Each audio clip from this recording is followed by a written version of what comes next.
اعوذ باللہ من الشیطان الرجیم بسم اللہ الرحمن الرحیم الف لام میم ذالک الکتاب لا ریب فیہ هدى للمتقین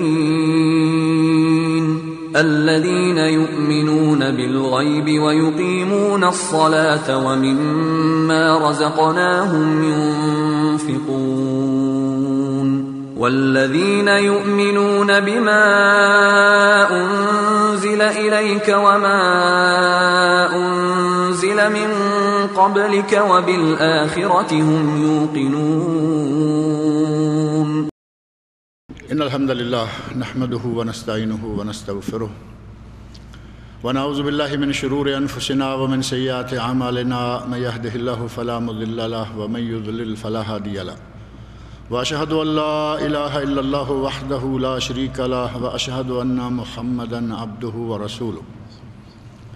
اما بعد فان خير الحديث كتاب الله وخير الهدي هدي محمد صلى الله عليه وسلم وشر الأمور محدثاتها وكل محدثة بدعة وكل بدعة ضلالة وكل ضلالة في النار.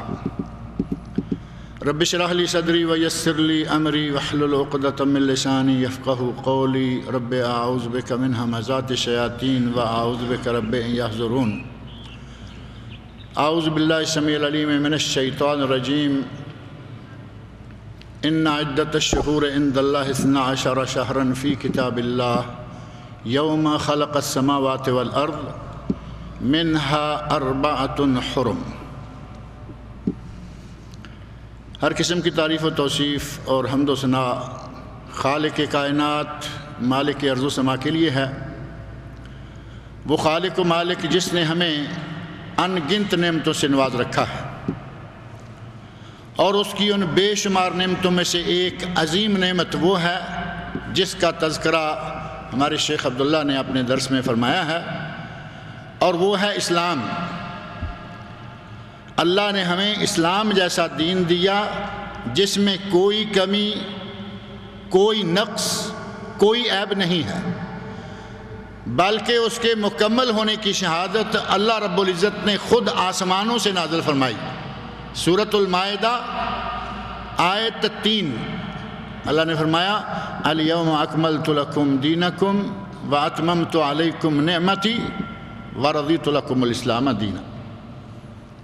اے لوگو، میں نے آج تمہارا دین مکمل کر دیا ہے، اپنی نعمت کا اتمام کر دیا ہے اور تمہارے لیے دین اسلام کو پسند کر لیا ہے. اللہ رب العزت کی نعمتوں میں سے ایک عظیم نعمت ہمارا یہ دین اسلام ہے، اور اس دین اسلام کے علاوہ اب کوئی دین عند اللہ مقبول نہیں ہے، وہ عیسائیت ہو، وہ یہودیت ہو، وہ کچھ بھی ہو، کیونکہ اللہ رب العزت نے ارشاد فرمایا ہے وَمَن يَبْتَغِ غَيْرَ الْإِسْلَامِ دِينًا فَلَن يُقْبَلَ مِنْهُ وَهُوَ فِي الْآخِرَةِ مِنَ الْخَاسِرِينَ. جس آدمی نے دین اسلام کو چھوڑ کر دوسرا کوئی نظام، دوسرا کوئی دین، دوسرا کوئی طریقہ اپنانا چاہا فَلَن يُقْبَلَ مِنْهُ، اس سے وہ قبول نہیں کیا جائے گا. وَهُوَ فِي الْآخِرَةِ مِنَ الْخَاسِرِينَ، آخرت میں اسلام کو چھوڑ کر کسی بھی دوسرے دین پر عمل کرنے والا نقصان اٹھانے والوں میں سے ہو. اس دین خالص، اس دین کامل میں شیطان نے مسلمانوں کو بہکانے کے لیے مختلف قسم کے جال بچھا رکھے ہیں. شیخ عبداللہ کے درس میں آپ نے یہ بات سنی کہ شیطان نے کچھ جال بچھائے ہوئے ہیں اور بنی آدم کو وہ شکار کرتا رہتا ہے اور اس کو مختلف طریقوں سے بہکاتا ہے کہ یہ دین اسلام سے کسی نہ کسی طرح نکل جائیں. علامہ ابن قیم رحمۃ اللہ علیہ کی سلسلہ میں بڑی تفصیلات ہیں کہ شیطان لوگوں کو کس طرح بہکاتا ہے.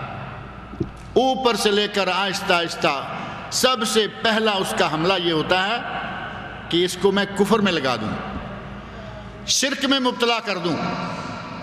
لیکن اگر کفر اور شرک نہیں کرتا تو پھر کہے گا کہ اس کو بدعات میں داخل کر دو، کیونکہ جب آدمی بدعات میں مبتلا ہو جاتا ہے تو معروف ہے ایک بدعت جب ہمارے اندر اپنے پاؤں جما لے گی اس کی جگہ ایک سنت اٹھا دی جائے گی۔ اس طرح پھر بعد میں شیطان جب کفر سے، شرک سے، بدعت سے دیکھا کہ یہ کسی طرح ہاتھ نہیں آ رہا، پھر کہے گا کہ یہ فرائض کی پابندی چھوڑو، فرائض کی پابندی، نماز ٹھیک ہے، نماز تو ہمیں پڑھنی ہے، جب چانس ملے گا، جب وقت ملے گا فرائض سے بہکانے کی کوشش کرے گا۔ اگر فرائض سے بھی آدمی نہیں بیٹھتا تو پھر کہے گا کہ ٹھیک ہے فرض تو پڑھ لیے، اب یہ نفل تو نفع کے ہیں، پڑھے پڑھے نہ پڑھے نہ پڑھے۔ جیسا کہ آج کل ہمارے یہاں یہ چیز رواج پکڑ گئی، وہ مؤکدہ سنتیں 12 یا کم از کم 10، ظہر سے پہلے 2 یا ظہر سے پہلے 4، اگر 4 ہوں تو کل 12 اور اگر 2 ہوں تو کل 10۔ نبی اکرم صلی اللہ علیہ وسلم نے ان پر پابندی کی اور فرمایا کہ جو ان پر پابندی کرے گا اللہ اس کا جنت میں گھر بنائے گا۔ اس نے کہا فرض پڑھ لیے ہیں، اب چھوڑو یہ سنتے ونتے کیا ہوئی، اور ہم چھوڑ رہے ہیں۔ اس کا مطلب یہ کہ ہم اس کے جال میں پھنس گئے۔ ہمارے لوگوں نے پہلے یہ کہنا شروع کیا کہ یہ عرب لوگ نہیں پڑھتے، سٹارٹ یہاں سے ہوا۔ شیطان نے کہا دیکھو تمہارے پاس عرب ہیں نہیں پڑھتے، تمہیں کیا معلوم ہے کہ عرب پڑھتے ہیں یا نہیں؟ نبی صلی اللہ علیہ وسلم مسجد میں سنتیں نہیں پڑھا کرتے تھے، نماز سے پہلے کی سنتیں گھر سے پڑھ کے آتے اور بعد والی سنتیں گھر میں جا کے پڑھتے۔ اگر کوئی عرب یہی عمل اپناتا ہے، ہمارے بھائی نے کہا یہ عرب سنتے نہیں پڑھتے، ہم چلیں اب ہمارا بھی معاملہ آسان ہو گیا۔ اب ہم نے دیکھا ہے کہ ہمارے پاکستانی، انڈین، بنگالی بھائی بھی سنتوں کے بارے میں لاپرواہ ہو گئے۔ اگر کوئی مؤکدہ سنتیں نہیں چھوڑتا تو شیطان کے جال شیخ اس تفصیل میں نہیں گئے، کیونکہ ان کا وقت ہی 5 منٹ تھا صرف۔ شیطان کا جال یہ ہے کہ یہ تو مؤکدہ سنتیں بھی نہیں چھوڑتا، کم از کم اس سے نوافل، صدقات، یہ وہ، تلاوت قرآن، اس کو کہو کہ ٹھیک ہے تم جتنا مؤکدہ تک معاملہ تھا وہ تم نے کر لیا، باقی چھوڑو۔ اب وہ نوافل وغیرہ، تلاوت قرآن، ذکر، یہ وہ، ان چیزوں کو چھوڑانا شروع کر دیتا ہے، اور ہمارے لوگ چھوڑے ہوئے ہیں۔ آپ دیکھتے ہیں کہ نماز ہوتی ہے، سلام پھرتا ہے، پہلی صف سے آدمی ایسے سرو قد کھڑا ہو جاتا ہے اور پیچھے کی طرف منہ کرتا ہے کہ اب میں کس کے اوپر سے گزر کے جاؤں، کیونکہ راستہ تو ہے نہیں، سارے لوگ بیٹھے ہوئے ہیں، اسے گزرنا ہے۔ اب اس کو دھکا مار، اس کے کندھے پہ پاؤں ٹرک، یہ تیرتا ہوا پیچھے نکل جاتا ہے۔ اس کو یہ توفیق نہیں کہ نبی صلی اللہ علیہ وسلم کے بتائے ہوئے اس کام پر عمل کر لے، جو اتنا مشکل بھی نہیں، آسان کام ہے۔ نبی اکرم صلی اللہ علیہ وسلم نے فرمایا کہ تم میں سے شیطان کسی کے پاس آتا ہے اور وہ شیطان آ کے آدمی کے کان میں کہتا ہے کہ دیکھو یار نماز تو ہو گئی ہے، اب تم کس چکر میں ہو، یہاں کیوں پڑے ہوئے ہو، جاؤ جا کے اپنی دکان کھولو، جاؤ جا کے کچھ چائے وائے پی لو، بعد میں تمہیں ڈیوٹی پر جانا ہے۔ یہ شیطان کا جال ہے، وہ اس طرح پھیلاتا ہے، لوگ اس میں پھنستے چلے جاتے ہیں۔ اللہ رب العزت نے ہمیں پیدا کیوں کیا، ہمارے اس دنیا میں لانے کا مقصد کیا تھا، تخلیق بنی آدم کا مقصود کیا ہے، قرآن کریم میں اللہ رب العزت نے بیان فرمایا ہے۔ اللہ رب العزت نے قرآن کریم میں فرمایا ہے وَمَا خَلَقْتُ الْجِنَّ وَالْإِنسَ إِلَّا لِيَعْبُدُونَ، ہم نے جنوں اور انسانوں کو صرف اپنی عبادت کے لیے پیدا کیا۔ تو ہماری تخلیق کا مقصد کیا ٹھہرا؟ روٹی کمانا، ڈیوٹی کرنا، کام کاج میں مصروف رہنا، اور تھک ہار کے نہا دھو کے ٹیلی ویژن لگانا، اور جب تک ٹیلی ویژن میں کوئی مرضی کا پروگرام چلتا رہے دیکھنا، جب آنکھیں جواب دے گئیں، نیند کے غلبے میں مغلوب ہو کر آنکھیں بند ہو گئی تو سو جانا۔ کیا اللہ نے ہمیں اس لیے پیدا کیا تھا؟ اور یہ منظر آپ دیکھتے ہوں گے، یہ مناظر ہمارے گھروں میں دیکھنے میں آتے رہتے ہیں، تب تک ٹیلی ویژن پر بیٹھے ہوں جب تک سو نہیں گئے۔ شیطان مختلف طریقوں سے انسان کو بہکاتا ہے، اور اس کی یہ خواہش ہوتی ہے کہ اس کو اس کا مقصد تخلیق بھی بھلا دو کہ یہ عبادت کے لیے پیدا کیا گیا ہے۔ آج دیکھیں آپ کو انسانوں میں سے، اپنے بھائیوں میں سے، اپنے عزیز و اقارب میں سے کچھ وہ لوگ ملیں گے جو اگرچہ تکلیف ہوگی بات کی، جانور کی طرح 24 گھنٹے صرف ڈیوٹی کرتے ہیں، مسجد کا دروازہ تک نہیں دیکھتے۔ اور جانور کہنے میں تکلیف تو ہے، لیکن ہماری مجبوری ہے کہ ہم نے اللہ کے کلام میں یہ بات پڑھی ہے، اپنی طرف سے ہم نہیں کہہ رہے۔ اللہ نے کہا ہے کہ یہ جانور نہیں، یہ جانوروں سے بھی بدترین مخلوق ہے۔ اللہ رب العزت نے ہمیں پیدا فرمایا تو کیسا پیدا فرمایا؟ اللہ رب العزت نے ہمیں پیدا فرمایا فی احسن تقویم، بہترین شکل و صورت عطا فرمائی، اور جب اس نے اپنے مقصد تخلیق کو بلا دیا تو پھر اللہ نے کیا فرمایا؟ ہم نے اسے کان دیے سنتا نہیں، ہم نے اسے آنکھیں دی دیکھتا نہیں، ہم نے اسے دل دیا یہ سوچتا نہیں، تو کیا ہے یہ؟ اولئک کالانعام، یہ تو جانوروں جیسے ہیں۔ انعام چوپایا، ڈھور، ڈنگر، جانور، اور پھر اللہ رب العزت نے صرف جانور تک کہہ کر بات ختم نہیں کی، بلکہ فرمایا بل ہم اضل، یہ تو جانوروں سے بھی بدترین ہے۔ اس لیے میں نے عرض کیا تھا کہ تکلیف تو ہوگی، لیکن اللہ رب العزت نے کہا ہے ہمیں کہنا پڑے گا، ترجمہ ہی صحیح۔ ہمارے بھائیوں میں ایسے لوگ ہیں سعودی عرب کے اندر رہتے ہوئے کبھی کبھی کچھ باتیں عجیب سننے میں آتی ہیں، پاکستان میں، انڈیا میں، بنگلہ دیش میں، باہر کی دنیا میں کہیں بھی ہو کوئی بات نہیں، مان لیا۔ ایک آدمی ساری عمر گزر گئی لاپرواہی میں، پیسے کی قلت میں، وہ بیت اللہ شریف تک نہیں آ سکا، مان لیا کہ چلو خرچہ بھی بڑا ہوتا ہے، مشقت بھی ہے، آنا جانا، ویزے، ٹاس۔ ایک آدمی سعودی عرب کے اندر رہے اور کہے کہ میں یہاں 32 سال سے ہوں، یہ اپنی زبان سے کہے کہ میں یہاں 32 سال سے ہوں، اور باتوں باتوں میں آپ اس سے پوچھ لیں کہ حج کیا ہے تو وہ کہے کہ نہیں کیا، اس آدمی کے بارے میں اب آپ کیا کہیں گے؟ 32 سال سے اس سعودی عرب کے اندر موجود ہے۔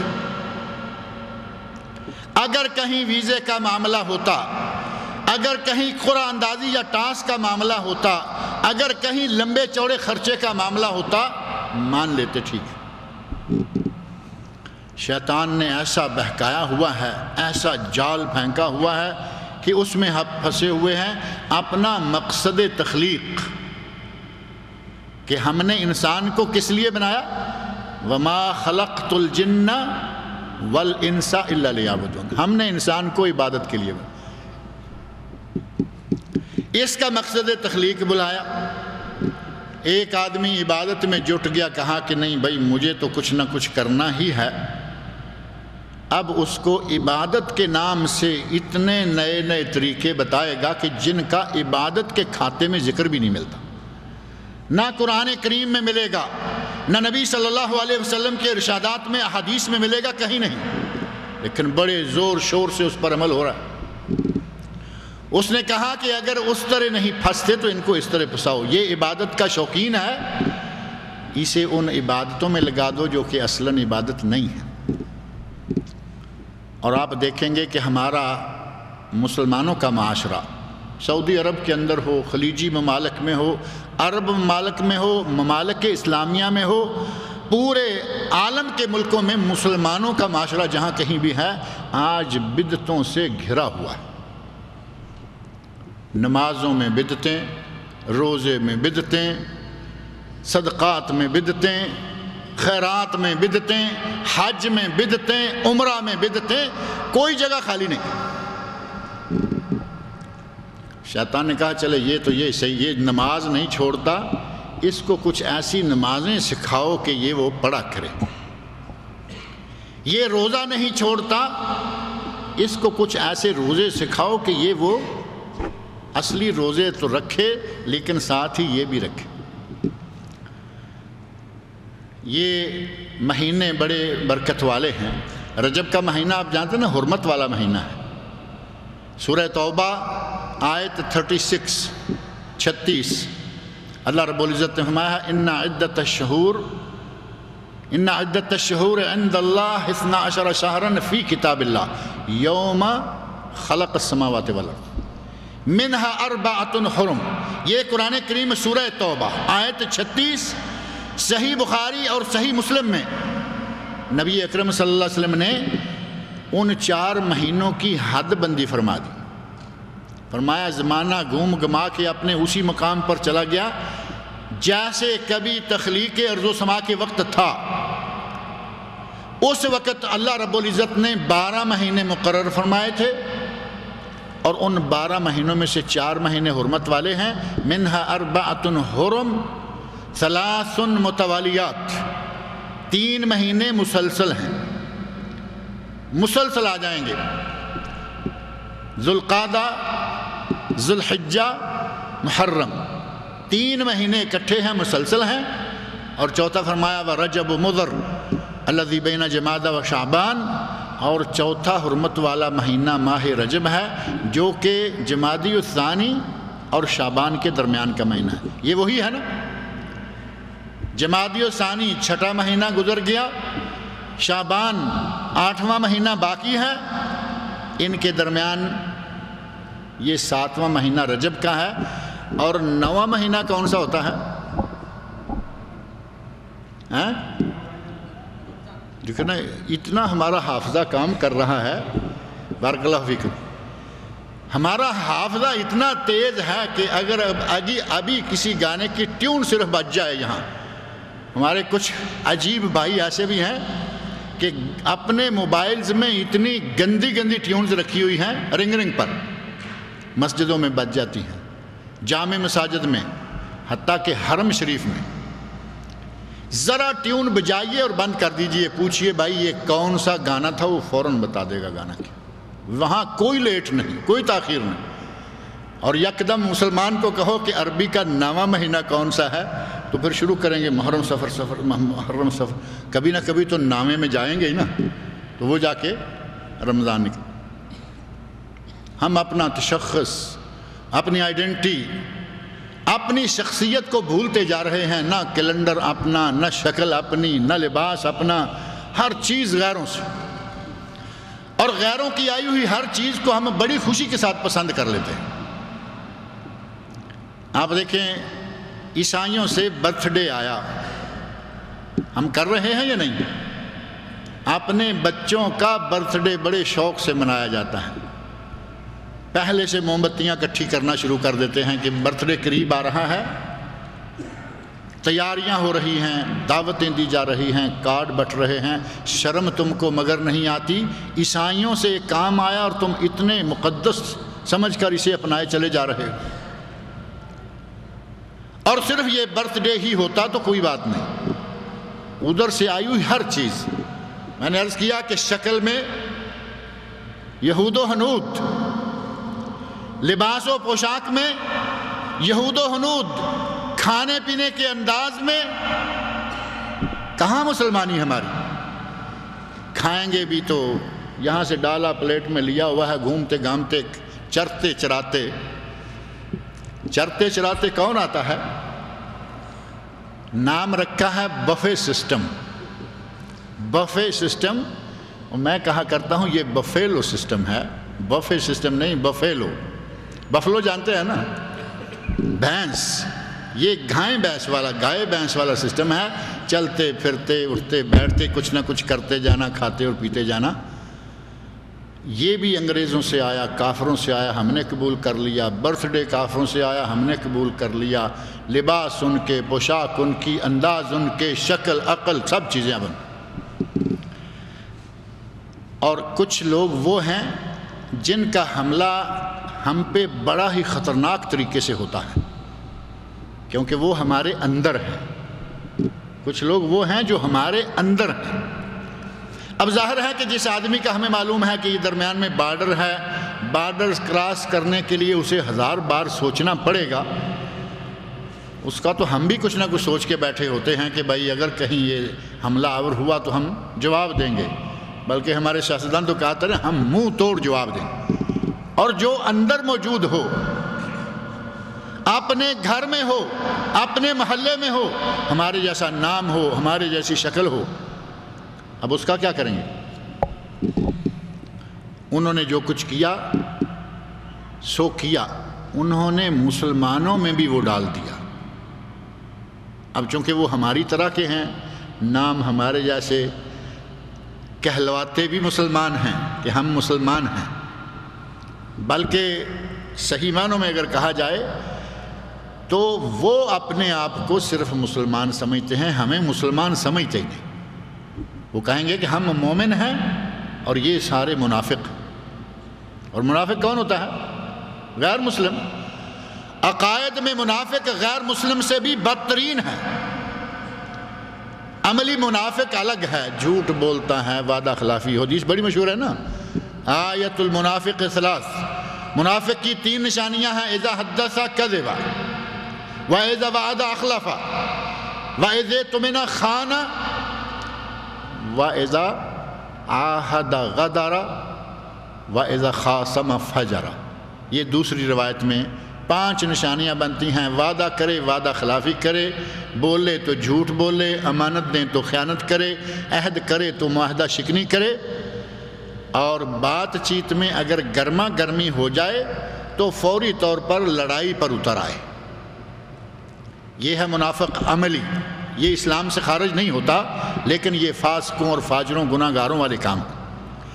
جبکہ اس کے برعکس ایک منافق وہ ہے جس کے عقیدے میں نفاق ہے، ظاہر وہ اسلام کا دم بھرتا ہے، اسلام کا نام لیتا ہے، لیکن اندر سے وہ اسلام کے خلاف۔ عبداللہ بن ابی بن سلول ہے نا مشہور رئیس المنافقین، وہ نمازیں پڑھتا تھا، حج کرتا تھا، روزے رکھتا تھا، زکاتیں صدقات پیسے بھی نکالتا تھا، اور صرف ہماری طرح درس سن کے اٹھ نہیں جایا کرتا تھا، اس میں کچھ اسپیشل کوالٹیاں تھیں۔ نبی اکرم صلی اللہ علیہ وسلم درس دینے کے لیے بیٹھتے کہیں یا کھڑے ہوتے، بھاگا ہوا یہاں آ کے کھڑا ہو جائے، کہتا ہے دیکھو یہ شخص جو باتیں کرتا ہے یہ بڑی سچی کرتا ہے، یہ شخص جو کہتا ہے سچ کہتا ہے، یہ عین ہے، یہ غین ہے، یہ ہے، وہ ہے۔ پہلے وہ تائیدی کلمات تقریر وہ خود کیا کرتا تھا، لیکن اندر سے کافر تھا۔ یہ ہوتا ہے منافق، اندر سے مسلمان نہیں ہوا، نبی صلی اللہ علیہ وسلم کے خلاف، مسلمانوں کے خلاف، اسلام کے خلاف، لیکن زبان سے کلمہ بھی پڑھا، باری سار کچھ۔ یہ ہے عقائد کا منافق۔ اور ہمیں کیا سمجھا جاتا ہے؟ ہمارے پڑوسی ہمیں کہتے ہیں کہ یہ منافق ہیں، ہم مومن ہیں۔ میرا پڑوسی اچھا ہے، زیادہ ہمیں کیا ضرورت ہے گہرائی میں جانے کی۔ آپ سمجھتے ہیں نا پڑوسیوں کو، اپنے پڑوسیوں سے تو جان پہچان ہوگی نا۔ کہتے ہیں کہ ہم مومن ہیں، اور یہ سارے کے سارے کون ہیں؟ منافق۔ اب ایک آدمی اس طرح کا اپنے آپ کو سارا کچھ ثابت کر کے ہمارے اندر رہنے والا آدمی، اس سے ہم کیسے بچ پائیں گے؟ بڑا مشکل ہوگا نا۔ میں نے عرض کیا کہ بارڈر سے پار کر کے کسی نے حملہ کرنا ہو تو ہم ڈیفنس لائن مضبوط کر لیں۔ یہاں کیا کریں؟ ہماری چھاؤنی کے اندر، ہمارے پولیس اسٹیشن کے اندر، ہماری گلی میں، بلکہ کئی ایسے گھر ہیں کہ ہمارے گھر میں بیوی ان میں سے ہے اور شوہر ان میں سے ہے۔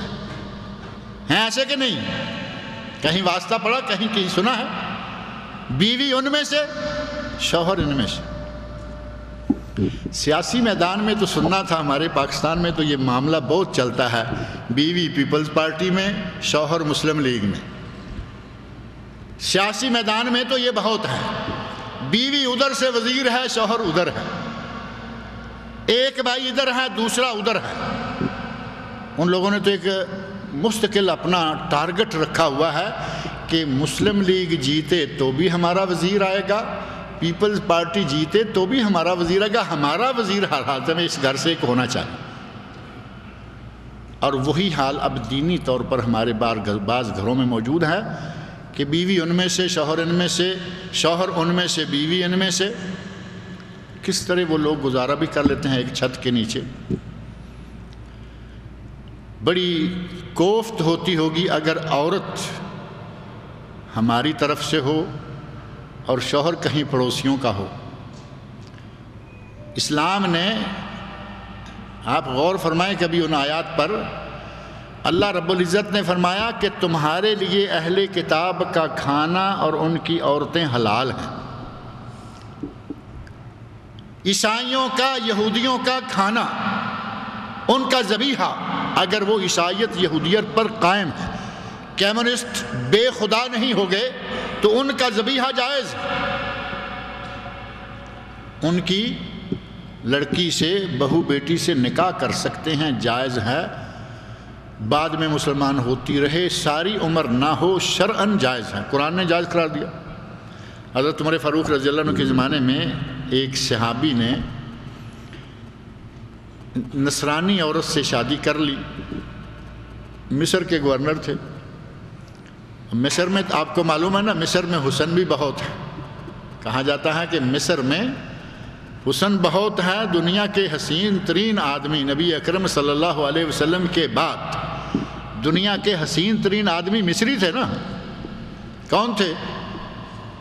یوسف علیہ السلام، وہ بھی مصری تھے۔ حسن تھا، عیسائی عورت سے ہم یہ تو نہیں کہہ سکتے کہ انہوں نے اس کے حسن میں گرفتار ہو کر شادی کی ہوگی، لیکن شادی کر لی۔ عمر فاروق رضی اللہ عنہ کا عہد خلافت ہے، عمر فاروق رضی اللہ عنہ نے لکھا کہ اس کو طلاق دے دو۔ کوئی لمبی بات کچھ نہیں لکھا، کہاں اس کو طلاق دے دو۔ ان صحابی نے، اس گورنر صاحب نے جواباً لکھا، امیر المومنین، کیا اہل کتاب کی عورتوں سے نکاح کرنا حرام ہے؟ تو امیر المومنین نے اب دوسرا جواب لکھا، کہا کہ میں نہیں کہتا حرام ہے، لیکن اسے طلاق دے دو۔ وہاں سے پھر جواب آیا، کیونکہ وہ تو ایک جائز کام پہ عمل کیے ہوئے ہیں، وہ اس بات پہ تھوڑے سے مصر ہیں کہ امیر المومنین اگر حرام ہے میں ابھی چھوڑتا۔ امیر المومنین نے پھر لکھا، کہا میں نہیں کہتا کہ حرام ہے، لیکن اسے طلاق دے دو، اگر یہ تمہارے گھر میں رہی، تمہاری دیکھا دیکھی دوسرے لوگ بھی سفید چمڑی لانا شروع کر دیں گے اور مسلمانوں کی بیٹیاں گھروں میں بیٹھی رہ جائیں گی۔ حضرت عمر فاروق رضی اللہ عنہ کی فراست دیکھیں، مستقبل کے لیے، امت اسلامیہ کے فیوچر کے لیے ایک قانون دے دیا، کہا جائز ہے، حلال ہے، نکاح کرو، لیکن اپنی بہو بیٹیوں کا بھی سوچ لو، پھر تمہاری بہو بیٹیاں کوئی نہیں لے گا، لوگ میں ہی لیے چلے آئیں۔ پاکستان انڈیا کے بعض علاقے ہیں نا جن میں خاص طور پر بہت سارے لوگ یورپ میں ہیں۔ ہمارے پاکستان کا شمالی علاقہ ہے، جہلم، میرپور، راولپنڈی، اسی طرح انڈیا کے بعض علاقے مخصوص ہوں گے، بے شمار لوگ انگلینڈ میں، اور ہر دوسرے تیسرے گھر میں میم، اور وہ میمیں یہ نہیں کہ وہ بڑے اسلام کے پابند ہیں اور بڑا وہ ان کو اسلام میں لاتے ہیں، نکاح کرتے ہیں، اور کئی ایسے واقعات جو ہیں وہ رونما ہوئے کہ نکاح ابھی ہوا نہیں۔ وہاں کا ماحول تو معروف ہے نا، ننگا اریاں ماحول، گندا ماحول۔ اس ماحول میں چلتے چلتے ہمارا یہ دیہاتی بیچارہ کسی لڑکی کے ساتھ پھنس جاتا ہے، لڑکی پریگننٹ ہو جاتی ہیں، اب وہ کہتی ہیں کہ اب نکاح کرو نہیں تو میں جاتی ہوں کورٹ میں، تو یہ نکاح کر لیتا ہے۔ یہ کوئی اسلام کی خدمت نہیں کر رہا یہ شخص۔ ایسے بہت سارے واقعات وہاں۔ بہرحال حضرت عمر فاروق رضی اللہ عنہ نے جائز کے باوجود کہا کہ ان لوگوں کا یہ کام جو ہے یہ تم نہ کرو، اور مسلمان عورت کو کسی غیر مسلم کے ساتھ بیاہنے سے اسلام نے سراسر حرام قرار دے رکھا۔ اس طرف جائز ہے کہ اچھی دیندار اپنے مذہب کی پابند عورت ہو، عیسائی ہو، یہودی ہو، نکاح کر لو، ہندو، سکھ، بدھسٹ نہیں، اہل کتاب، عیسائی یا یہودی، اس سے نکاح کر لو، لیکن تمہاری بیٹی کسی غیر مسلم کے نکاح میں نہیں جانی چاہیے۔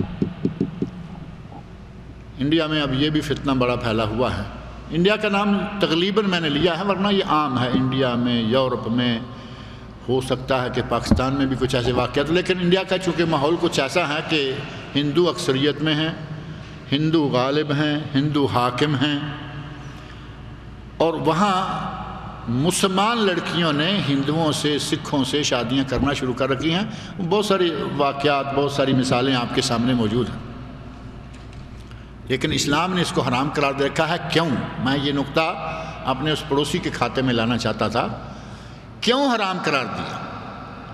حرام اس لیے قرار دیا کہ اگر عیسائی کی بیٹی ہمارے گھر میں آ جائے گی تو ہم عیسیٰ علیہ السلام کا احترام سے نام لیتے ہیں، مریم علیہ السلام کی ہم انتہائی عزت کرتے ہیں، وہی ہیں ان کے دو خدا اللہ کے سوا۔ اقانیم ثلاثہ، ثالث و ثلاثہ، تین میں سے تیسرا اللہ، اور دو کون ہیں ان کے؟ عیسیٰ علیہ السلام اور مریم علیہ السلام۔ ہم عیسیٰ علیہ السلام کا بھی احترام کرتے ہیں، مریم علیہ السلام کا بھی احترام۔ ہمارے گھر میں عیسائی عورت آ کے رہے، اس کے دل کو ٹھیس نہیں پہنچے گی، کیونکہ ہم عیسیٰ کہیں گے تو علیہ السلام بھی کہیں، پیس بی اپان ہم، کہیں گے یا نہیں؟ اگر لڑکی یہودی ہے تو ہم عزیر علیہ السلام کا نام، موسیٰ علیہ السلام کا نام، بنی اسرائیل کے جتنے بھی انبیاء ہیں ہم سب کا نام بڑے ہی احترام سے لیتے ہیں۔ اسے ہمارے گھر میں آ کے کوئی ٹینشن، کوئی پریشانی، اسے کوئی کوفت نہیں ہوگی۔ لیکن اگر مسلمان لڑکی عیسائیوں کے گھر میں چلی جائے تو وہ بدبخت پہلے نمبر پر تو عورت کو ہی حقیر سمجھتے ہیں۔ عورت ذات کو یہودی، عیسائی، ہندو، رومانی، فارسی، ان تہذیبوں میں عورت کا جو مقام ہے وہ ذکر کرنا شروع کروں تو بات پر لمبی ہو جائے اور دور نکل جائے۔ وہ تو ویسے ہی عورت کو اچھا نہیں سمجھتے، اور جب وہ عورت مسلمانوں کی ہو، نکاح تو جیسے بھی جذبات سے مغلوب ہو کر کر لیا، اس کے دل میں رہے گا کہ یہ مسلمانوں کی بیٹی۔ وہ اپنے گھر میں نبی اکرم صلی اللہ علیہ وسلم کے خلاف زبان درازی کرے گا، اسلام کے خلاف بکے گا، مسلمانوں کے خلاف باتیں کرے گا۔ مسلمان عورت اس گھر میں امن و سکون سے نہیں رہ سکتی۔ اس لیے فرمایا کہ اپنی بیٹیوں کو غیر مسلموں کو ہرگز نہ دو۔ ان کی اگر کوئی لینا چاہتا ہے، اسلام نے اس کی باقاعدہ اجازت دی، اس کی کچھ شرطیں ہیں، کچھ قواعد ہیں، کچھ ضوابط۔ اب دیکھیں کہ جو گھر ہمارا میں نے بتایا ہے کہ ایک ان میں سے اور ایک ان میں سے، بیوی ان میں سے، شوہر ان میں سے، یا بیوی ان میں سے، شوہر ان میں سے، اس گھر میں اس چھت کے نیچے کیا ہوتا ہوگا؟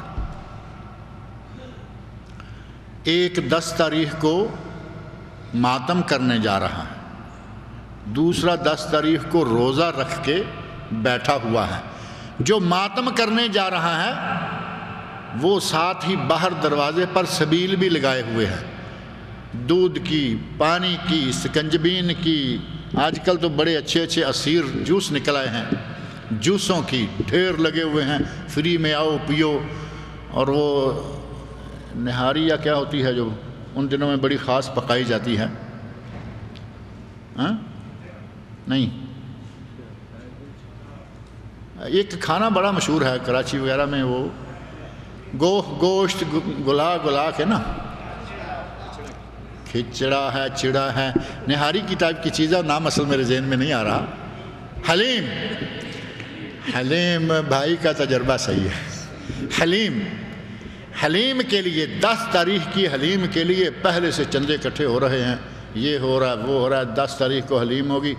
شوہر فری حلیم بانٹ رہا ہے، شوہر نے دروازے کے سامنے جوس کا ڈھیر لگا رکھا ہے، شوہر نے سبیل لگائی ہوئی ہے، بیوی بیچاری اندر روزہ رکھ کے بیٹھی ہوئی ہے۔ اس گھر میں سکون ہوگا؟ کن مجبوریوں کے تحت وہ لوگ گزر کر رہے ہیں، یا جہالت کا اندھیرا ہے، پتہ ہی نہیں بیوی کو کیا ہوتی ہے وہ اور کیا ہوتا ہے یہ، اور نہ شوہر کو پتہ ہے کہ ہم میں کیا فرق ہے، وہ بھی اپنی مرضی کرے یا اپنی مرضی کرے۔ ہمارے گھروں میں شیطان نے یہ بھی ایک عجیب سا سلسلہ شروع کر دیا۔ ہمیں سب سے زیادہ نقصان، سب سے ہمارا خطرناک دشمن ہمارا پڑوسی، بارڈر سے پار کا آدمی نہیں، ہماری دیوار کے پار کا آدمی، کبھی کبھی ہمارے اندر کا آدمی۔ انہوں نے جو جو کچھ کیا کرتے ہیں، ہم کچھ میں مکمل شریک ہو جاتے ہیں اور کچھ میں کچھ شریک ہوتے ہیں۔ ماتم دیکھنے چلے جاتے ہیں، کرتے نہیں، کچھ شرکت ہو گئی نا. ماتم کی مجلس دیکھنے چلے گئے, وہاں موجود ہیں, بلکہ ٹسوے بھی بہا لیتے ہیں. جب دیکھا کہ وہ مار کٹائی کر رہا ہے, جا کر کچھ کہہ رہا ہے, تو کچھ نہ کچھ ٹسوے بھی بہا لیتے ہیں, لیکن باقاعدگی سے ماتم نہیں کرتے. کچھ کرائے کے لوگ ایسے بھی ہیں, وہ ہمارے ہی لوگ جا کے پیسے لے کے تھوڑی دیر کے لیے ڈگا ڈگ کر کے بھی آ جاتے ہیں. اور کچھ کام وہ ہیں کہ جو کچھ وہ کر رہے ہیں ہمارے لوگ بھی کر رہے ہیں, جو کچھ وہ کر رہے ہیں ہمارے بھی کر رہے ہیں, اور سنت و ثواب سمجھ کر رہے ہیں. تکلیف دہ جگہ یہ ہے, ایک کام غیروں سے آیا, غیروں نے کیا, غیروں نے رواج دیا, مسلمانوں میں ہمارے بھائیوں میں اسے داخل کیا, ہم نے بڑے آرام سے اسے قبول کر لیا. وہ کام بھی آپ کو معلوم ہے یا نہیں؟ ان کاموں میں سے ایک کام جو ہے وہ اسی مہینے کی 22 تاریخ کو, آج 11 ہے, دن کے وقت ابھی 12 ہو گئی ہے نا, آج رات کو 12 رجب ہو گئی ہے, دن کو 11 تھی. 11 اور 11 22 11ویں ثابت ہو گئی نا. یہاں بھی ہمارے 11ویں ثابت کرنے والوں کے بھی عجیب انداز ہیں, جہاں کہیں کوئی عدد کسی بھی وجہ سے اکٹھا ہو گیا کہا 11ویں ثابت ہو گئی. 11 اور 11 22 رجب کو ہمارے مسلمانوں میں بھی ایک طبقہ ایسا ہے جو کنڈے پکاتا ہے, پوریاں تیار کرتا ہے, اندر اندر پکتی ہیں, اندر اندر بٹتی ہیں, اندر اندر کھائی جاتی ہیں.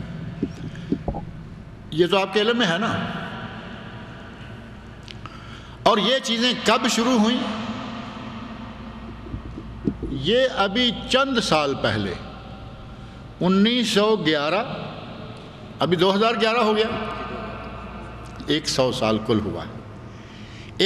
100 سال ہوا. امیر مینائی شاعر گزرے ہیں بڑے ہندوستان میں, بھارت میں کہہ لیں, ہندوستان میں کہہ لیں, جبکہ متحدہ ہندوستان تھا. امیر مینائی کے زمانے میں یہ کھاتا شروع ہوا. ان لوگوں کی دیکھا دیکھی ان کے گھر میں بھی شروع ہو گیا, اور اس کی گواہی دینے والے بھی بہت سارے اسی پارٹی کے علماء موجود ہیں. یہ بریلویوں میں عام ہے, شیعہ میں تو خیر وہ بانی ہے اس چیز کے. بریلوی کہلوانے والے, اپنے آپ کو سارا کچھ سمجھنے والے. یہ دوسری پارٹی ہے جو اپنے آپ کو مسلمان سمجھتی ہے, اور ہم سب کے بارے میں کہے گی کہ یہ کون ہے؟ وہ کہتے ہیں یہ وہابی ہیں. وہ کہتے ہیں کہ ہم مومن ہیں, یہ منافق ہیں. یہ کہتے ہیں ہم مسلمان اہل سنت والجماعت ہیں, اور یہ وہابی ہیں. اور وہاں وہابی کا کنسپٹ, وہابی کا مفہوم کیا ہے؟ وہ مفہوم صحیح نہیں ہے. وہ وہابی بہت بڑی گالی سمجھ کے کہتے ہیں.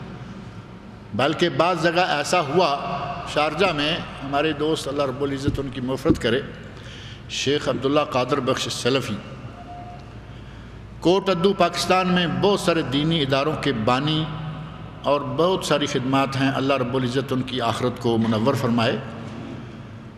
ان کے ساتھ ایک آدمی اٹھتا ہے بیٹھتا ہے شارجہ میں, نو مسلم ہے, مسلمان ہوا. انہوں نے تعاون کے طور پر ساتھ لے لیا کہ چلو ہمارے ساتھ گاڑی بھی ہے, لے جاتے, پڑھاتے رہتے, کچھ نہ کچھ سکھاتے رہتے کہ دین بھی سیکھ جائے گا, مسلمان ہوا ہے تو مسلمان بھی بن جائے. کسی نے دیکھا کہ یہ مولوی تو وہابیوں کا ہے اور یہ آدمی نو مسلم ہے, کہ یہ تو ادھر گیا تو یہ بھی وہابی ہو جائے گا. اسے روک کے کہتا ہے کہ عبد الرحمن تمہیں معلوم ہے یہ مولوی کون ہے, یہ داڑھی والا؟ بیچارہ نو مسلم ہے, کہتا ہے مجھے نہیں معلوم, مجھے ساتھ لیے پھر رہا ہے, مجھے نماز سکھا رہا ہے, مجھے دین سکھا رہا ہے, مجھے روٹی بھی کھلاتا ہے, مجھے اتنا یہ بھی معلوم. کہا نہیں یہ وہابی ہے. اب جو آدمی ہندو یا سکھ تھا وہ وہابی ہوا, اس بیچارے کو کیا معلوم ہے یہاں کیا کیا تقسیمیں ان لوگوں نے اپنے اندر کر رکھی ہیں. وہ کہتا ہے کہ مجھے کیا معلوم ہے وہابی کیا ہے اور کیا ہے, میں تو مسلمان ہوا ہوں, وہ مسلمان ہے, ساتھ ہوں. جب اتنی بات ہو گئی تو اب اور کوئی چارہ نہیں یہ سمجھانے کے لیے کہ کون ہے. کہتا ہے یہودی جانتے ہو؟ کہا ہاں یہودی تو جوز کو جانتا ہوں. کہا وہابی اور یہودی ایک ہی چیز ہوتے ہیں. وہابی جو ہمیں آپ کو کہا جاتا ہے تو اس کا معنی وہ یہ لیتے. اللہ رب العزت ہمارے ماحول اور معاشرے کی اصلاح فرمائے.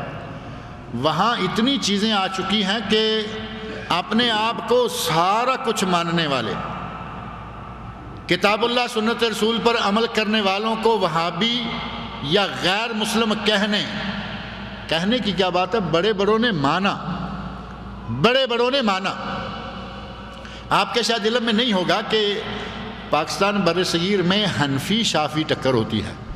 وہابی سنی کا نام یا حنفی شافعی. اس ٹکر میں وہ شافعی کو سمجھتے ہیں کہ یہ وہابی ہیں کیونکہ وہ رفع کرتے ہیں، ہاتھ ذرا اونچا باندھتے ہیں.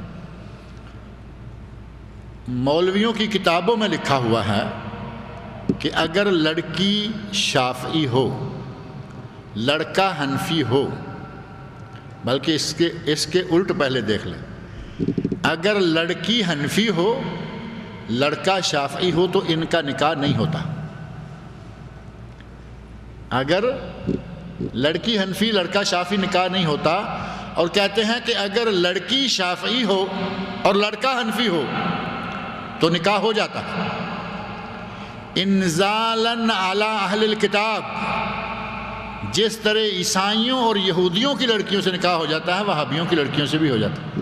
یہ تو مولوی کیا رہے ہیں، وہ تو بیچارہ کوئی عام سا آدمی ہوگا.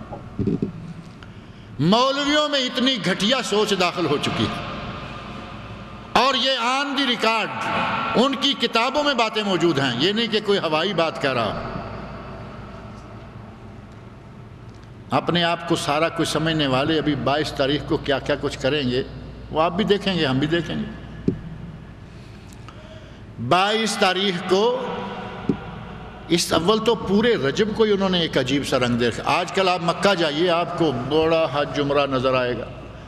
مکہ بھرا ہوا عمرہ کرنے والوں سے. کیا ہے بھائی؟ ماہ رجب، قربانیاں رجب میں، بندہ نواز کی، گیسو دراز کی، فلاں کی، حضرت عباس کی. قربانیاں رجب میں، نمازیں رجب میں. رجب کے مہینے میں ایک نماز پڑھتے ہیں جو اس کا ایک چانس تو گزر گیا ہے، وہ ہے پہلی جمعرات، پہلے جمعے اور جمعرات کی درمیانی رات. ایک چانس وہ تھا. ایک ہے درمیانی رات، یہ جو ابھی آنے والی ہے 15، اور ایک ہے آخری رات. ان تینوں راتوں میں سے کسی ایک رات جس کو بھی کوئی پکڑ پائے، ایک نکل گئی، دوسری نکل گئی، تیسری، نماز پڑھیں گے. نام رکھا ہے صلاۃ الرغائب. محدثین کرام نے کہا کہ باطل من گڑت بھی نہیں کہا، موضوع بھی نہیں کہا، منکر بھی نہیں کہا، ضعیف یا کمزور بھی نہیں کہا. کہا کہ یہ حدیث باطل. حق اور باطل سمجھتے ہیں نا. لیکن ہمارے وہ مولوی بھی لوگوں کو بلا رہے ہیں، یہ لوگ بھی اکٹھے ہو کے جا رہے ہیں، کہتے ہیں کہ مغرب عشاء کے درمیان 12 رکعتیں، 12 رکعتوں میں ہر رکعت میں سورہ فاتحہ اتنی مرتبہ، پھر سورۃ القدر اتنی مرتبہ. وہ میں مرتبے سارے چھوڑ دیتا ہوں تاکہ وہ گنتی کہیں. اور جب سلام پھیر لیں آخری رکعت کی تو اس کے بعد سجدے میں گر کر یہ دعا اور اٹھ کر بیٹھ کر یہ دعا مانگے. جبکہ محدثین کرام نے اس کو باطل قرار دیا کہ یہ نماز باطل ہے، یہ روایت باطل ہے، خواہ مخواہ کتابوں میں داخل کر دی گئی، لیکن ہمارے لوگ کر رہے ہیں، پڑھ رہے ہیں. اور 22 رجب کو تو پھر وہ کام کرتے ہیں جس کام پہ شرم آنی چاہیے ہمارے مسلمانوں کو خاص طور پر. یہ تو مان لیا کہ نماز پڑھ لی ہے، جائز تو نہیں، بدعت ہے، لیکن مان لیا کہ نماز ہے. 22 رجب کا کرتوت ان مسلمانوں کا ایسا گندا، اتنا گھٹیا ہے. پوریاں، میٹھی روٹیاں اور کیا کیا کچھ کر کے کہتے ہیں کہ یہ اندر ہی اندر پکتی ہیں، اندر ہی اندر بٹتی ہیں اور اندر ہی اندر کھائی جاتی. یہ شرطیں دیکھیں پہلے اس کی. یہ کنڈے ہیں، اندر ہی اندر یہ پکتے ہیں، یعنی چھت کے نیچے تو کچن میں تیار ہوں گے نا، جنگل میں بیٹھ کے تو نہیں کریں گے. اندر ہی پکتی ہیں، اندر ہی بٹتی ہیں، اندر ہی کھائی جاتی ہیں. میں کہا کرتا ہوں اللہ کرے یہ سارے لوگ بھی کہیں اندر ہو جائیں.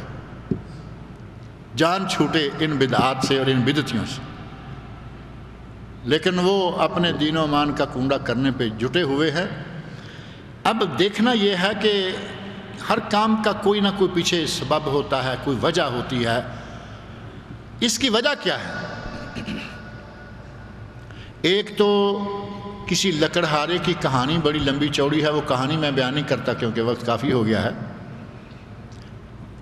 وہ کہانی جس میں بادشاہ بھی ہے، وزیر بھی ہے، وزیر محل بھی ہے، محلات، وزیروں بادشاہوں کی باتیں اور عجیب و غریب قسم کی چیزیں، اور نام لیا جاتا ہے امام جعفر صادق رحمۃ اللہ علیہ، جن کے نام کے یہ کنڈے تیار کیے جاتے ہیں۔ جبکہ جن دنوں میں، جس عہد میں 50 60 70 سال امام صاحب زندہ رہے، ان دنوں مدینہ منورہ میں نہ کوئی بادشاہ تھا، نہ کوئی وزیر تھا، نہ وزیر محل تھا، کیونکہ ان کی زندگی کے کچھ سال عباسی حکومت میں گزرے، کچھ سال اموی حکومت میں گزرے۔ جن کو تاریخ سے تھوڑی سی دلچسپی ہے وہ اپنے گھر میں جا کے دیکھ لینا ان دونوں کا پایا تخت کہاں تھا، ایک کا دمشق میں اور ایک کا بغداد میں۔ جب پایا تخت بغداد میں ہوگا تو بادشاہ سلامت مدینہ میں کیسے ہوں گے؟ پایا تخت جب دمشق میں ہوگا، سوریہ میں ہوگا، شام میں ہوگا، تو بادشاہ سلامت کا محل یا وزیر کا محل، ساری اول فول باتیں۔ اور اس قصے کو لکھنے والے ہیں منشی جمیل احمد۔ علماء اکرام بیٹھے ہوئے ہیں، شیخ انصر ہیں اور بھی حضرات یہاں ہیں، ان سے پوچھیں کہ منشی جمیل احمد کا کبھی کسی معتبر کتاب میں ذکر سنا ہو؟ پتہ نہیں کون منشی صاحب تھے، شاعر تھے، بیٹھ کے شعر بناتے گئے، ایک کہانی گھڑ دی، کہا کہ امام جعفر صادق گلی سے گزر رہے تھے، بڑھیا جھاڑو دے رہی تھی، اپنے لوگوں سے پوچھا بتاؤ بھائی آج کون سی تاریخ ہے؟ کسی نے کہا کہ 22 رجب۔ کہا جو آدمی 22 رجب کو پوریاں پکائے، میرے نام کا ختم دلائے، اللہ سے جو مانگے نہ ملے تو قیامت کے دن میرا گریباں پکڑ لینا۔ آپ اندازہ کریں کہ یہ حلوے پوریاں کھانے والی پارٹی ہے پہلے نمبر پر، یہ نبی صلی اللہ علیہ وسلم کا خاندان ہے، خاندان نبوت۔ صحیح بخاری شریف میں، صحیح مسلم میں یہ کلمات موجود ہیں۔ ام المومنین حضرت عائشہ صدیقہ فرماتی ہیں ما شابع رسول اللہ صلی اللہ علیہ وسلم من البر حتی قبضہ اللہ تعالی۔ اچھی روٹی ساری عمر نبی صلی اللہ علیہ وسلم نے کھائی نہیں، یہاں تک کہ وفات پا گئے۔ اور نبی صلی اللہ علیہ وسلم نے جس وقت وفات پائی، آپ کا وہ لوہے کا لباس جو زرہ ہے وہ یہودی کے یہاں گروی رکھا ہوا ہے، اس سے جو لیے تھے۔ اس خاندان کا فرد یہ ڈھینگے مارے گا کہ پوریاں پکاؤ، حلوہ تیار کرو، پھر ہمارا ختم دلاؤ۔ اس مقدس خاندان پر اتنے بڑے بڑے الزامات، اتنی بدزنی۔ اب آ جائیے کہ بنا لیا ہے تو بتاؤ کیوں بنایا ہے؟ انہوں نے تو یہ بات کہی نہیں، یہ تو چونکہ قصہ ہی سارا جعلی ہے۔ اب بتائیے کیا کر رہے ہیں؟ آپ کو یہ کہا جائے گا کہ یہ تاریخ جو ہے نا، یہ امام جعفر صادق رحمۃ اللہ علیہ کی تاریخ ولادت ہے، ہم ان کا میلاد مناتے ہیں۔ میلاد کے نام پہ ہمارے لوگ اکٹھے ہو جاتے ہیں، ہمیں عادت ہے میلاد اپنا ہو، میلاد بچے کا ہو، میلاد نبی کا ہو، میلاد عیسیٰ علیہ السلام کا۔ کرسمس میں ہمارے کارڈ بانٹے جاتے ہیں یا نہیں؟ ہیپی کرسمس مسلمان بھی کہہ رہے ہیں، عیسائی بھی کہہ رہے ہیں۔ وہ بابا جو ان کا ہوتا ہے وہ روئی کا بنا ہوا بڑا سارا، مسلمان بھی اس کے ساتھ کھیل رہے ہیں، وہ بھی کھیل رہے ہیں۔ ان لوگوں نے کہا کہ 22 رجب حضرت امام جعفر صادق کی ولادت ہے، ہم ان کا یوم میلاد مناتے ہیں۔ تاریخ نکال کر دیکھو، نہ 22 تاریخ کو نہ پیدا ہوئے، نہ 22 تاریخ کو ان کی شادی ہوئی، نہ 22 تاریخ کو ان کے یہاں کوئی بچہ ہوا، نہ 22 تاریخ کو ان کی وفات ہوئی۔ تو پھر کیا ہے؟ دھوکہ دیتے ہیں یہ بازیگر، کھلا دھوکہ مسلمانوں کو دے رہے ہیں۔ کہاں امام جعفر صادق کی میلاد ہے؟ امام جعفر صادق کی میلاد نہیں، 22 رجب کو حضرت امیر معاویہ رضی اللہ تعالی عنہ کی وفات ہے۔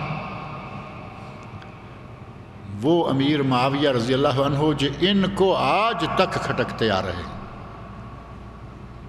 کچھ عرصے کے بعد آدمی کا غم بھی ڈھیلا پڑ جاتا ہے، دشمنیاں بھی کم ہو جاتی ہیں، لیکن ان کی تو چونکہ روزی روٹی کا تعلق ہی صرف امیر معاویہ رضی اللہ عنہ کو گالیاں نکالنے میں، ان کے یہاں حب علی نہیں بلکہ بغض معاویہ ہے۔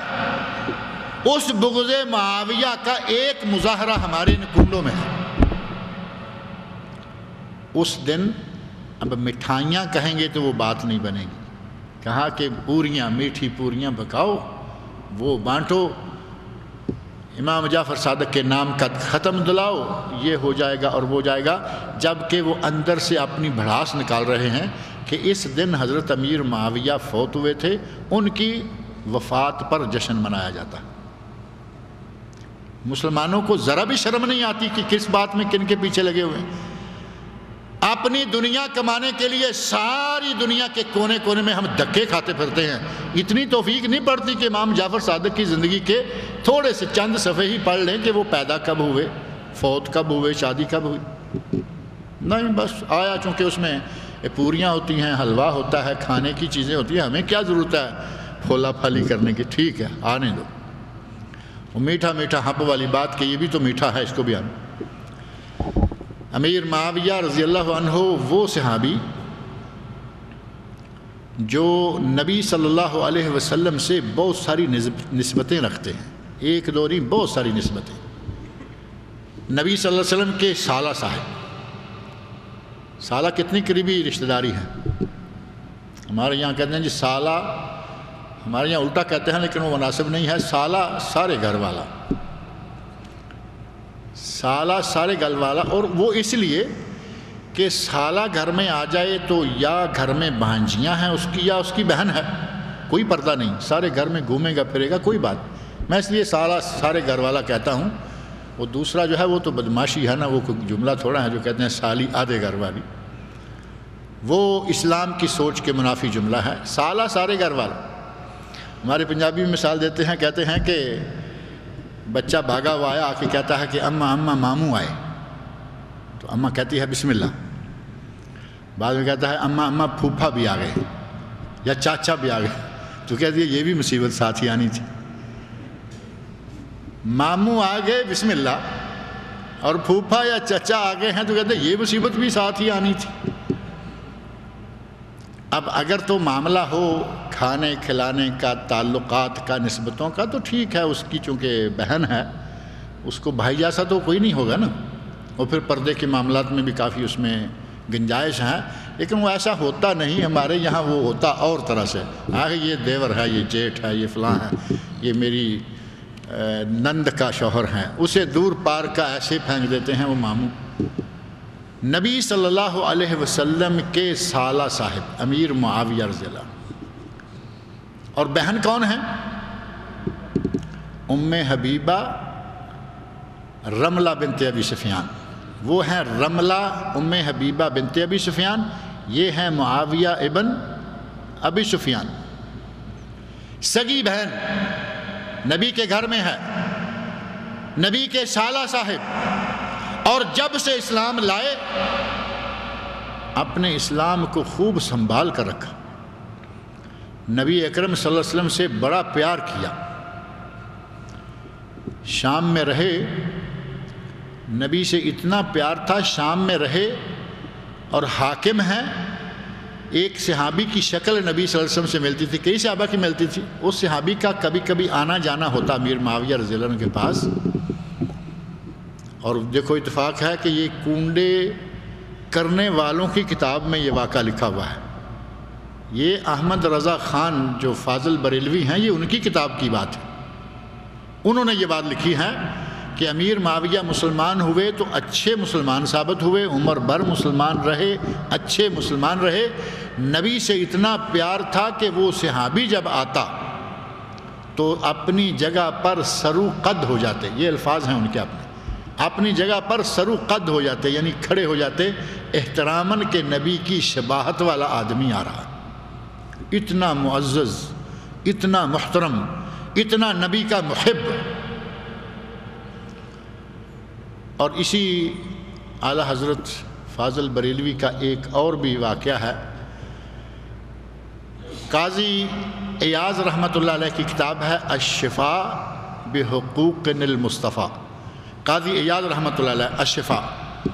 اس کتاب میں انہوں نے کسی دوسری کتاب سے، خفاجی سے ایک بات نقل، خفاجی نے قاضی کی شفا سے نقل کی ہے، اسے اپنی کتاب میں احمد رضا صاحب نقل کرتے ہیں، کہتے ہیں کہ امیر معاویہ رضی اللہ تعالی عنہ اتنے معزز، اتنے مکرم تھے، صحابی تھے، یہ صفات وہ صفات، اور ساتھ کہتے ہیں من کان یطعن فی معاویہ، یہ روایت بیان کی احمد رضا خان صاحب نے، من کان یطعن فی معاویہ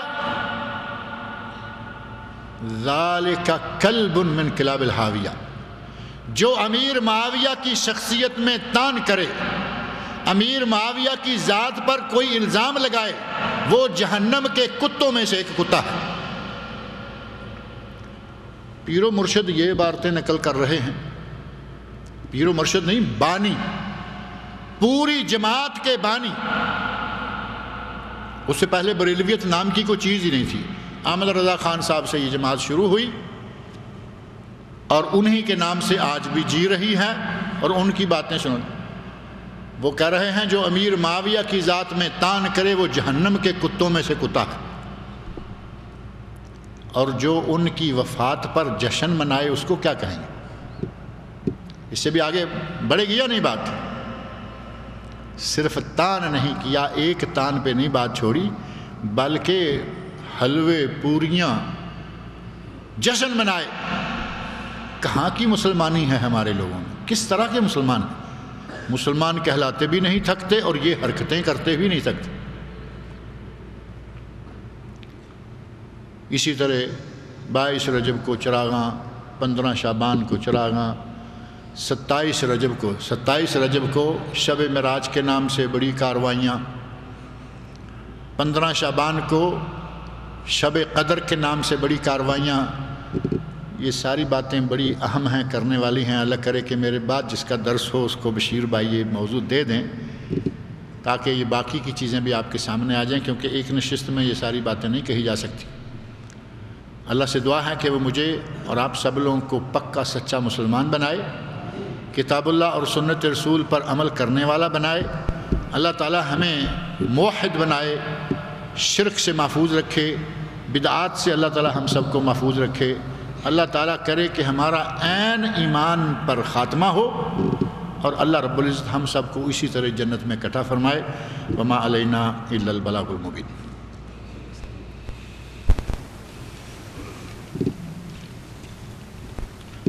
کسی نے سوال لکھا ہے کہ اگر کسی شخص کا عقیقہ نہیں ہوا، لکھا ہوا ہے کہ حقیقہ نہیں ہوا، یہ ہے سے حقیقہ نہیں ہوتا، عین سے عقیقہ ہوتا ہے، اور اس نے حج کر لیا تو کیا اس کا حج ہو جائے گا؟ اس کا حج ہو جائے گا، کیونکہ عقیقہ کرنا اسلام کا رکن نہیں، سنت ہے، ثواب ہے، کرنا چاہیے۔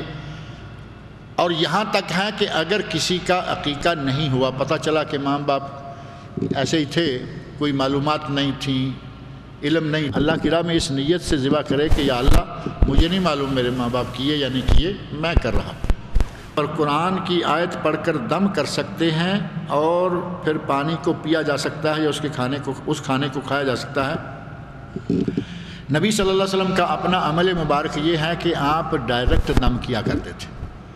ایک حدیث معوذتین کے فضائل کے ضمن میں آتی ہے، وہ کتابوں میں بھی ہے اور درسوں میں بھی ہے، کہ نبی صلی اللہ علیہ وسلم نماز پڑھ رہے تھے، بچھو آیا اور آ کے آپ کے پاؤں پہ ڈنگ مار دیا۔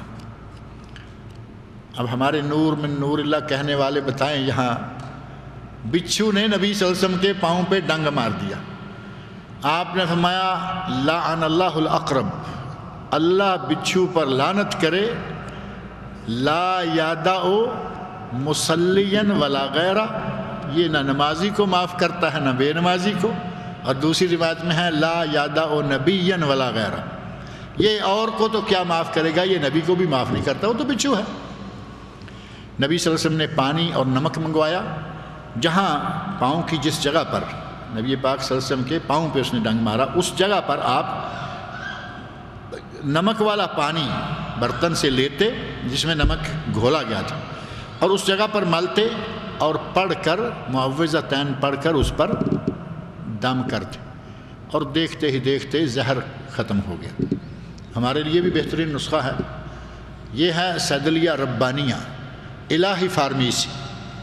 معوذتین میں اللہ نے اتنی برکتیں رکھی ہیں، اور یہاں معوذتین قل اعوذ برب الفلق قل اعوذ برب الناس کے ساتھ ہی بعض روایات میں قل هو اللہ احد اخلاص، اور بعض میں قل یا ایھا الکافرون سورۃ الکافرون، یعنی چاروں کا ذکر ہے۔ بہتر ہے کہ چاروں پڑھ کے دم کریں، قرآن ہے جتنا پڑھے گا زیادہ۔ نبی صلی اللہ علیہ وسلم ڈائریکٹ دم کیا کرتے تھے، آپ نے پانی پہ دم کر کے زخم پر نہیں لگایا۔ اس سے بعض اہل علم نے یہ مسئلہ اخذ کیا ہے کہ دم اس جگہ پہ کرنا چاہیے، نہ کہ کھانے اور پانی پر، اس جگہ پر اس آدمی کو۔ لیکن علامہ ابن قیم رحمۃ اللہ علیہ بہت بڑے موحد، بلکہ موحد ساز، انہوں نے زمزم کے سلسلہ میں اپنی زاد المعاد میں بہت ساری تفصیلات، طب نبوی کے نام سے ان کی پوری ایک کتاب ہے، زاد المعاد کی ایک جلد نمبر 4، 5 موٹی جلدوں میں وہ کتاب ہے، اس کی جلد نمبر 4 پوری طب نبوی کے نام سے مستقل ہے۔ اور آپ کے ہندوستان میں دارالدعوہ سلفیہ والوں نے، دارالسلفیہ مولانا مختار احمد صاحب ندوی رحمۃ اللہ علیہ نے اس کا ترجمہ کروا کے شائع کیا تھا۔ اس میں انہوں نے زمزم کے فوائد کے ضمن میں لکھا ہے کہ میں بیمار ہو گیا، میں زمزم لیتا اور اس پہ قرآن پڑھتا اور پیتا رہتا، کچھ بھی اور نہیں کھاتا تھا، حتیٰ کہ میں تندرست و توانا ہو گیا، اور میں نے یہی نسخہ بہت سارے لوگوں کو بتایا، جسے بھی بتایا اسے ہی اللہ نے فائدہ دیا۔ تو اگر کوئی دم کر کے کوئی چیز پی لیتا ہے تو انشاءاللہ اس کی گنجائش ہے، لیکن بہتر یہ ہے کہ آدمی سامنے بیٹھا ہوا ہے اسے دم کیجیے، اسے دم کیجیے، وہ بہتر ہے۔ آیت میں ہے کہ اگر کسی کا بچہ قرآن حدیث میں ہے کہ اگر کسی کا بچہ قرآن حفظ کرتا ہے تو قیامت کے دن اللہ تعالیٰ اس کے والدین کو تاج پہنائے گا، اور کسی نے صرف 10 جز یاد کیے ہیں تو اس کے والدین کے لیے کیا فیصلہ ہے؟ اللہ تعالیٰ اس کو ٹوپی پہنا دے گا۔ کیا خیر، تاج تو تب ملتا کہ 30 سپارے، اب یہ 30 سپارے تو ہوئے نہیں، یہ تو 10 سپارے ہوئے اور گاڑی رک گئی۔ تو اللہ رب العزت کسی کے ساتھ ناانصافی نہیں کرتا، ٹوپی والی بات کہیں نہیں لکھی، لیکن لگتا ہے کہ اللہ رب العزت اس کا اکرام ضرور کرے گا۔ 30 سپاروں والوں کا اکرام یہ ہے کہ اس کے سر پہ تاج ہوگا، تاج الوقار، عزت کا تاج، اور 10 سپارے پڑھنے والے کو بھی اللہ رب العزت محروم نہیں رکھے گا۔ لیکن اگر باپ نے اسے بچے کو چھڑا دیا کہ چھوڑو کہاں ملا بنتے جا رہے ہو، ادھر آؤ تمہیں میں PhD کراؤں، میں تجھے یہ ڈالوں، انجینئر میں ڈالوں، کسی اور چیز میں میڈیکل پڑھو، ڈاکٹر، اگر باپ نے چھڑایا ہے تو پھر وہاں ٹوپی بھی نہیں ملنے والی، پھر وہاں ٹوپی بھی ملنے والی نہیں ہے، کیونکہ ایک اچھا بھلا طالب علم چلتا چلتا قرآن پڑھتے پڑھتے اسے روک کر دنیا میں ڈالا، اس کا مستقبل تباہ کر دیا دینی طور پر، اس آدمی کو ٹوپی کیا ملے گی؟ لیکن جس کو جتنا حفظ ہے اس کو انشاءاللہ اس کا ثواب ضرور ملے گا۔ اللہ رب العزت مجھے اور آپ سب لوگوں کو نیک عمل کی توفیق عطا فرمائے۔